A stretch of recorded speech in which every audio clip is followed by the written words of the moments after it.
Professor G. Reginald Daniel states in his book, Race and Multiraciality in Brazil and the United States, the Brazilian racial order, like other racial orders in the Americas, originated in the Eurocentric paradigm. Consequently, blackness and whiteness represent the negative and positive designations, respectively, in a dichotomous hierarchy premised on the law of the excluded middle and grounded in African and European racial and cultural differences. While both societies in Brazil and the United States have been forcefully subjugated to inherit Eurocentric norms, which in turn standardize white people's elevated status relative to every other racial group, the narratives surrounding how slavery helped form these respective societies are vastly different.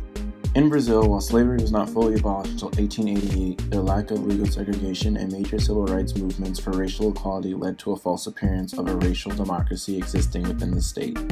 This falsehood subsequently led to an arbitrary system of classifying people into three main different racial categories: whites, multiracial individuals, and blacks. While this racial caste system supported the idea that social inequality was more closely tied together with one's class rather than race, it ended up creating a hierarchy based on the lightness or whiteness of one's skin. While colorism has been identified by scholars as a problem in multiple facets of Brazilian culture, perhaps it is on display the most in the music industry. By honing in on one of Brazil's most popular and influential artists, Anitta, one will be able to see that colorism still holds a significant influence on Brazilian identity. The first time I was introduced to Anitta was when I watched a music video for her new song, Vai Malandra, which was featured on Brazil's top 50 songs on Spotify. Before Anitta started dancing, I saw how many views the music video had, currently at 240 million. Her sex appeal was instantly recognizable as the screen opens up revealing her butt on the very first shot. Yet, what drew me in was the way her features were constantly displayed throughout the rest of the video. Most, if not all, of the shots tried to capture her curves, long braided hair, as well as her smooth facial features and skin, all of which reminded me of popular American singers Beyoncé and Rihanna. What is important about this notion is that while I recognized Anitta was Brazilian, through my American lens I ultimately saw her Afrocentric features, therefore eliminating the possibility that she could pass as being white. However, upon subsequent conversations I had about Anitta after watching the music video, I realized that her looks were and continue to be a part of an ongoing debate in Brazil. In Brazil, Afro-Brazilians have struggled to exert their agency by claiming their music as intellectual property since the 1970s.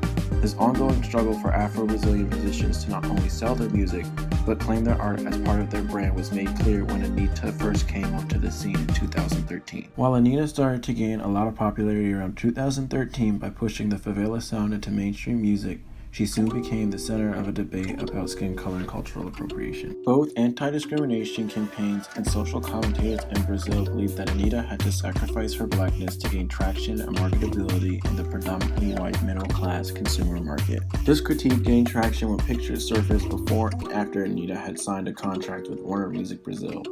Some critics even said, when one looked at Anitta's photos before she became famous, it was obvious that she was another light-skinned woman of African descent. But after signing a contract with Warner Music Brazil, it seemed that she had made a physical transformation right before our very eyes. Some of her fans and critics also believe that certain aspects of her facial features may have been altered to further distance herself and hide her African ancestry. This debate has become more intense over the years, with Anitta appearing to change between her ambiguous Eurocentric and Afro-Brazilian features to suit her marketability needs. Despite whether or not Anitta has indeed lightened her skin, I think the debate surrounding her features illustrates major issues concerning race in Brazil. When considering the question if she is culturally appropriating by changing her skin color, let's remember that Anitta has Afrocentric roots. If anything, Anitta is racially passing. This term, under an American point of view, is used to describe when a person of color or multiracial ancestry attempts to fully assimilate into the white majority to avoid persecution based on their race. While this action was more common in the United States during the 19th and 20th centuries, the debate around Anitta's skin color has certainly made it a contemporary issue in Brazil. Based on Brazil's claim that it is a racial democracy, Anitta's actions would seem highly appalling. If Brazil was truly a racial democracy in which race was a cultural afterthought, why would one of Brazil's most popular, perhaps even globally recognized artists be the center of a debate concerning skin lightening and cultural appropriation?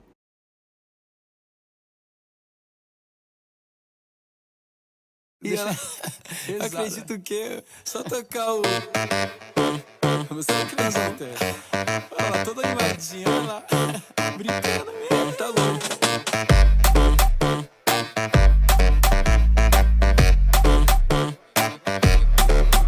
Vai malandra, eita louca, tô brincando com bumbum. Tum, tum, tum. Vai malandra, eita louca, tô brincando com bumbum. Tum, tum, tum. Tá pedindo, se prepara, vou dançar, presta atenção. Tum, tum, tum. Cê aguenta, se te olhar, descer, quicar até o chão. Olha brincando, ó.